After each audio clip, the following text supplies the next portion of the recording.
Objective की practice जितना करेंगे उतना बेनिफिट रहेगा। ऑनलाइन स्टूडेंट्स को बताएंगे इस क्वेश्चन का आंसर क्या होगा। ऑनलाइन स्टूडेंट्स क्या आप इस क्वेश्चन का आंसर बताएंगे? इस क्वेश्चन का आंसर क्या होगा? कौन कौन से स्टेटमेंट सही है? जरा देखिए, गौर से देखिए इन स्टेटमेंट्स को। एग्जाम में ऑब्जेक्टिव क्वेश्चंस आएंगे, हम यहाँ पे ऑब्जेक्टिव क्वेश्चंस की ज्यादा प्रैक्टिस करेंगे, हमारे लिए बेनिफिशियल रहेगा, हमारे कॉन्सेप्ट भी क्लियर होंगे, नई नई चीजें मालूम चलेगी। देखो ध्यान से सुनना। हाँ जी, online students sir A, A, option A. A, जरा समझिएगा, जब भी एग्जाम में इस तरीके का कोई स्टेटमेंट आ जाए और कोई व्यक्ति किसी दूसरे व्यक्ति की बात को कहता है, वो हमेशा सिंगुलर में होती है। किसमें होती है? सिंगुलर में होती है। बताओ सिंगुलर में इज आता है क्या? यस। सिंगुलर में आर आता है क्या? नहीं आता। सिंगुलर में इज आता है? यस। सिंगुलर में वर आता है क्या? नो। सिंगुलर में इज आता है क्या? यस। सिंगुलर में आर आता है क्या? नो। अगर यहाँ पर वाज होता तो मैं वाज को भी ठीक करता। यानी कि ये पास्ट लिखा हो प्रेजेंट लिखा हो उससे कोई मतलब नहीं है। यानी कि जो कुछ भी उसने कहा है वो सारा का सारा बिल्कुल सही है। जो कुछ भी वो स्टेटमेंट कहता है वो सारी की सारी बातें क्या है? बिल्कुल सही है। तो यहाँ पर कौन सी वर्ब आएगी? सिंगुलर वर्ब आएगी। एग्जाम में आप याद रखिएगा, दो स्टेटमेंट है, दो स्टेटमेंट है। तो एक व्यक्ति किसी की बात को कर रहा है, उसकी बात को सही कर रहा है, तो यहाँ पे वर्ब क्या आएगी? सिंगुलर होगी। अगर इज आ गया तो इज टिक करके आना, अगर वाज आ गया तो वाज टिक करके आना। आर पास्ट में आता है, वर्ब पास्ट में। बताइए कॉन्सेप्ट क्लियर हुआ? समझ में आया कितना सिंपल कॉन्सेप्ट है? यानी कि हम लोग क्या कर रहे हैं, हमें ये देखना है भाई सिंगुलर प्लूरल की तो देखिए वर्ब क्या है, वर्ब जो है वो सिंगुलर क्या है, प्लूरल क्या है। सर ये व्हाट दिस से आपने इसको करेक्ट किया है। आर के लिए और कुछ भी से तो उतना होता है वो जो कुछ भी कहते हैं वो सब सही है। यानी कि वो जितने लोग कह रहे हैं वो क्या है? सही है। यानी कि उन लोगों की जो बातें हैं वो मेरे लिए तो एक ही चीज हुई ना। अगर मान लीजिए यहाँ पर बहुत सारे लोग आ जाए, फॉर एग्जाम्पल बहुत सारे गैदरिंग है, बहुत सारे लोग हैं, यानी कि यहाँ पे कंसेप्ट क्या होता है? ये सिंगुलर प्लूरल से कोई फर्क नहीं पड़ेगा। यहाँ पर ये जो टोटल स्टेटमेंट है ना, ये सारा का सारा स्टेटमेंट किस व्यक्ति के लिए एक ही है। ये सारा का सारा स्टेटमेंट जो है वो इस व्यक्ति के लिए एक ही है। तो यहाँ पर ये किसको बताएगा? सिंगुलर को डिनोट करेगा। इसीलिए वर्ब जो है यहाँ पर किसकी आएगी? सिंगुलर की वर्ब आएगी, ताकि प्लूरल की। अगर पास्ट में बात की गई है तो वाज आएगा, अगर पास्ट की बात है तो वाज आ जाएगा, प्रेजेंट की बात है तब किसका यूज करेंगे? किसका यूज करेंगे।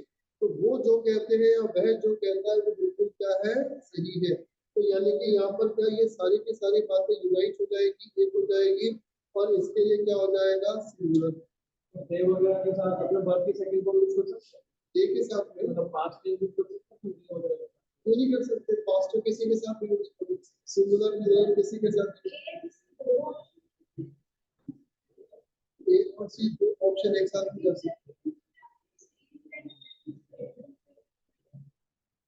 वो मैंने कॉन्सेप्ट क्लियर कराया। एक्चुअली चाहे यहाँ पे सेज आ जाए चाहे पे सैड आ जाए, आपको इजी करके आए।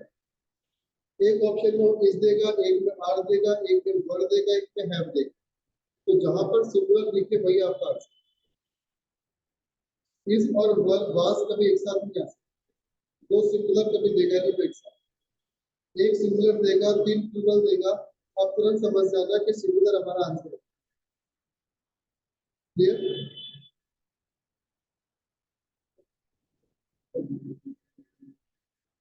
रेस कर दे इसको।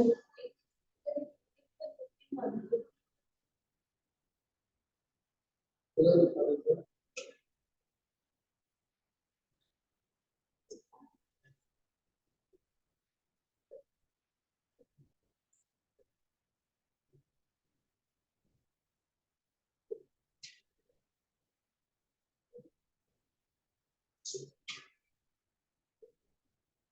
देखिए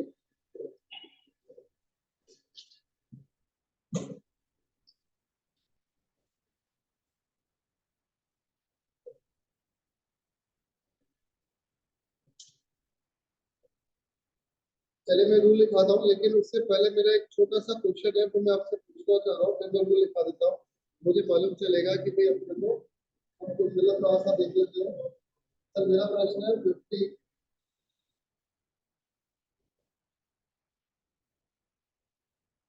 किलो।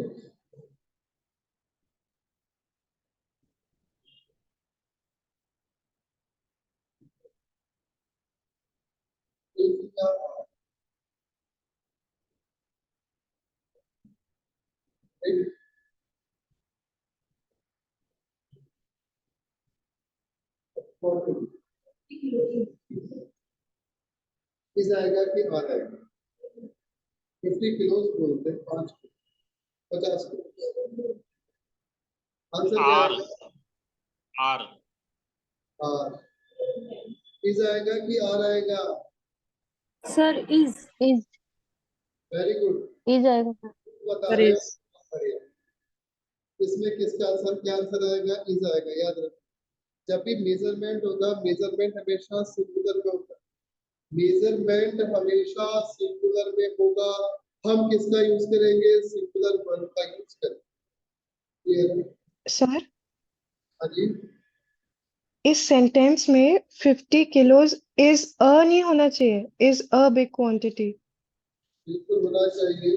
जब मैं इसका यूज कर रहा हूँ तो यहाँ पे ए का यूज करना पड़ेगा, बिल्कुल सही बात है। Big quantity. अब देखो क्वांटिटी यहाँ पर क्या है? नाउन है। बिग यहाँ पर एडजेक्टिव है। ए यहाँ पर क्या है? आर्टिकल है, जिसको हम लोग बोल सकते हैं डिपेंडेंट बोल सकते हैं। ये आपका वर्ब हो गया। किलो यहाँ पर नाउन है, और ये जो है वो न्यूमेरिक एडजेक्टिव। ये इसका मैंने क्लासिफिकेशन कर। एडजेक्टिव भी कई टाइप के होते हैं। न्यूमेरिक एडजेक्टिव यानी कि जो नंबर बताते हैं उसको न्यूमेरिक एडजेक्टिव।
जरा बताइए विच स्टेटमेंट इज करेक्ट?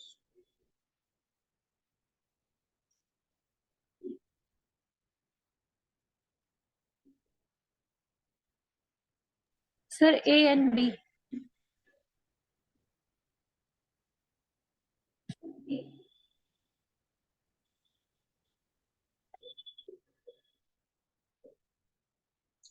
हाँ जी। Sir D. Sir A and B. Sir D.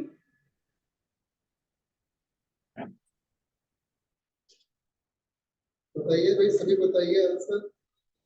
अलग अलग आंसर आ रहे हैं, कुछ ए बता रहे हैं, कुछ बी बता रहे हैं, किसी कुछ डी। आपका बड़े बताइए।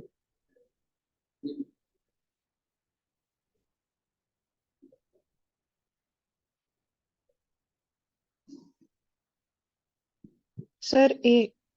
ए, सर सी ए सर ऑप्शन, सी सी ऑप्शन ठीक। अब जरा समझना, यहाँ पर कोई कॉन्सेप्ट काम कर रहा है। क्या कॉन्सेप्ट काम कर रहा है? हमने यहाँ पर देखा किसी भी सेंटेंस में अगर मान लो नथिंग का यूज हो या नन का यूज हो, या नो वन का यूज है और इसके बाद में बट आए,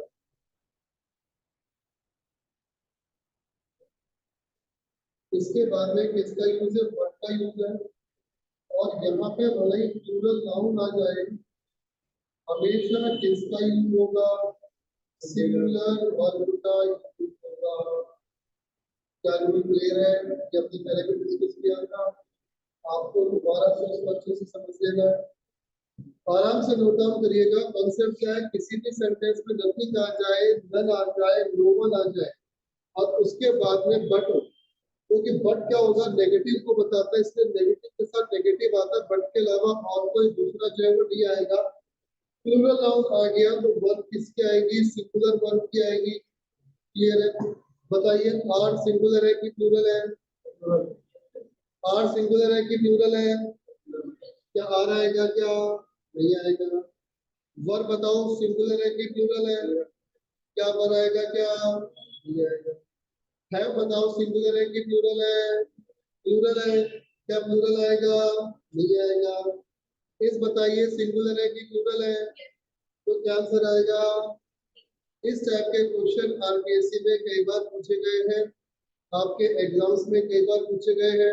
इनको आपको ध्यान रखना है, सर बिल्कुल बेसिक कंसेप्ट है, सिंपल कॉन्सेप्ट है, इनको अपने को अच्छे से ध्यान में रख के चलना है।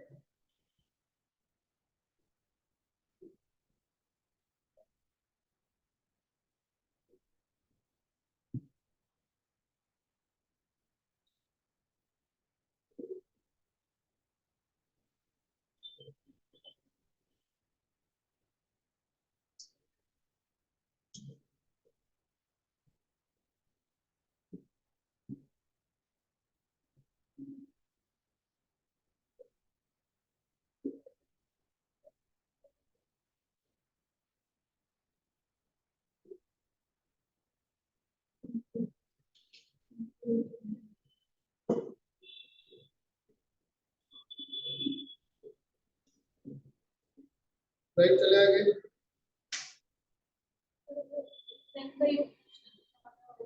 नन का मतलब कोई भी नहीं, नो वन का मतलब कोई नहीं, नफी का मतलब कुछ नहीं।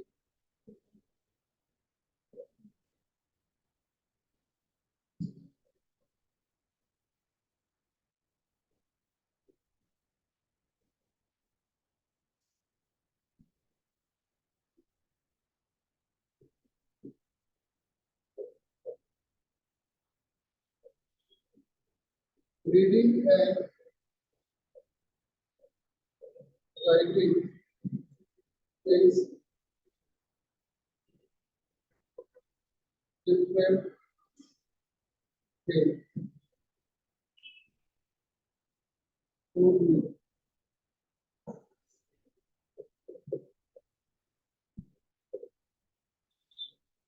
Reading and writing are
which statement is right, tell me.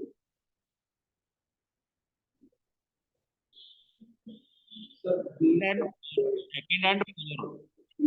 B and D. Sir B and 4।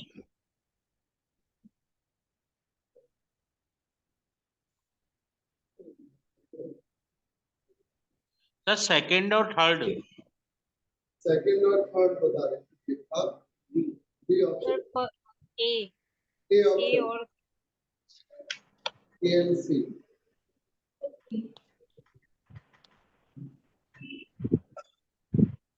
अलग अलग आंसर आ रहे हैं।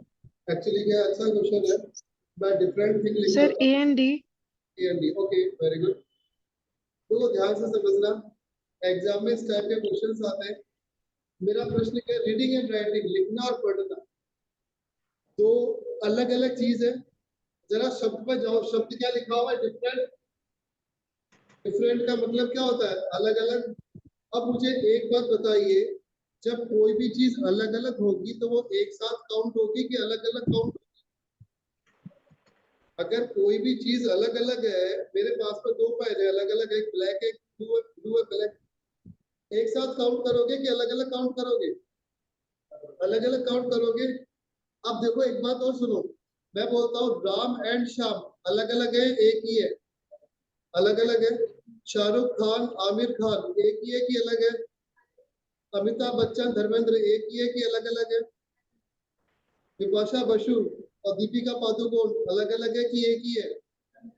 नरेंद्र मोदी और राहुल गांधी एक ही है कि अलग अलग है? अलग अलग है। तो जब दो लोग अलग अलग है तो बताओ सिंगुलर होंगे कि प्लूरल होंगे?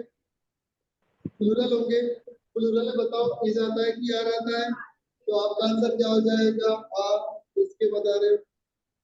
आपने पूरा फोकस इस पे कर दिया, आपने डिफरेंट थोड़ी दी। मैं कह रहा हूँ कि लिखना और पढ़ना मेरे लिए अलग अलग है, तो अलग अलग काम है, लिखना अलग है पढ़ना अलग है। अब सी और डी में आ जाइए। अगर ये प्लूरल होता तो मैं इसमें हैबिट्स लगाता। अगर ये प्लूरल होता तो मैं इसमें हैबिट्स लगाता। हैबिट्स का मतलब होता है आदत है, तो इसका मतलब लिखना मेरे लिए अलग आदत है और पढ़ना मेरे लिए अलग आदत है। लेकिन मैंने यहाँ पर क्या है लिखा है, माई हैबिट, मेरी आदत है। यदि एक आदमी क्या है बोलते बोलते पढ़ता भी है या लिखता है, तो वो बोलता भी है पढ़ता भी है लिखता भी है, दोनों काम एक साथ साथ चल रहा है। तो यहाँ पर ये सिंगुलर है, ये प्लूरल।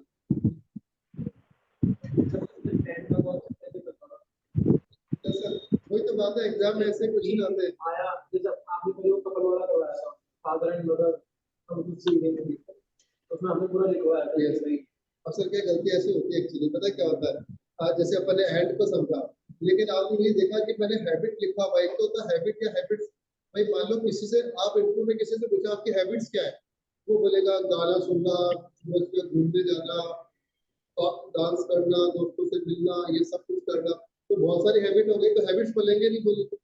और मैंने बोला एक ही हैबिट, तो यहाँ पर देखो भाई हैबिट लिखना हुआ है, मेरी आदत है, इसका मतलब मैं लिखने और पढ़ने को एक ही काउंट कर रहा हूँ, नहीं कर। जब ये चीजें एक ही हो रही है तो सिंगुलर हुआ कि। और सर पता है गलती कैसे होती है, गलती ऐसी होती है अपन सोचते हैं एंड है तो सिंगुलर होगा।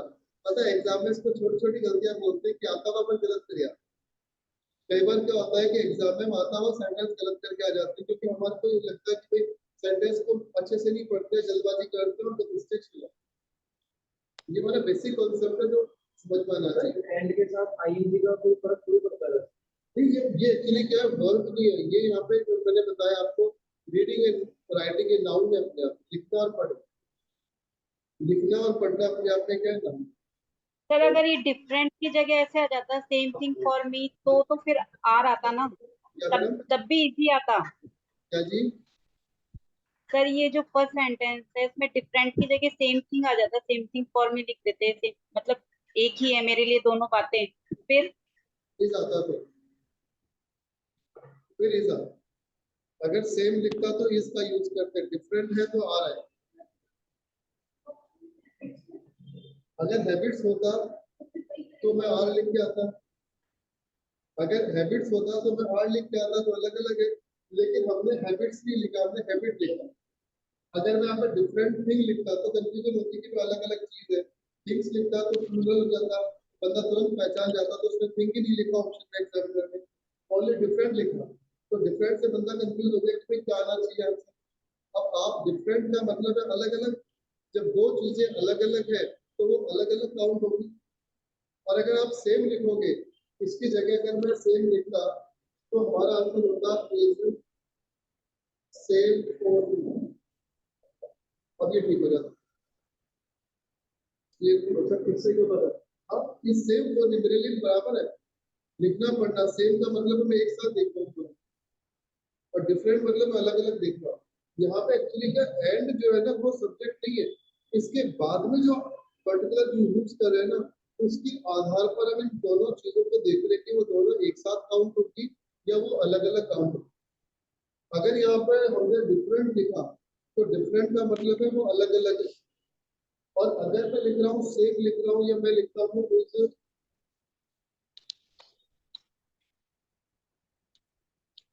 कंबाइंड या कुछ भी सेम ही ठीक है, तो यहाँ पर ये क्या आ जाएगा, ये एक तो होगा, हम इसको क्या मानेंगे सिंगुलर। क्लियर है सब? तो यहाँ पर एक्चुअली ये तो क्या अंडरस्टैंडिंग है, तो आपको इसको समझना होगा। बेसिकली यहाँ पर तो क्या कॉन्सेप्ट है कि डिफरेंट अलग अलग होता है, और ये बाकी मैं ये जो है पार्टिसिपल वाला इसको कल क्लियर कर दूंगा, इसका यूज किस तरीके से करते हैं। तो आज की क्लास हमारी ओवर, कल हम मिलेंगे इसी समय, तब तक के लिए नमस्कार, शुक्रिया, थैंक यू, कल मिलते हैं।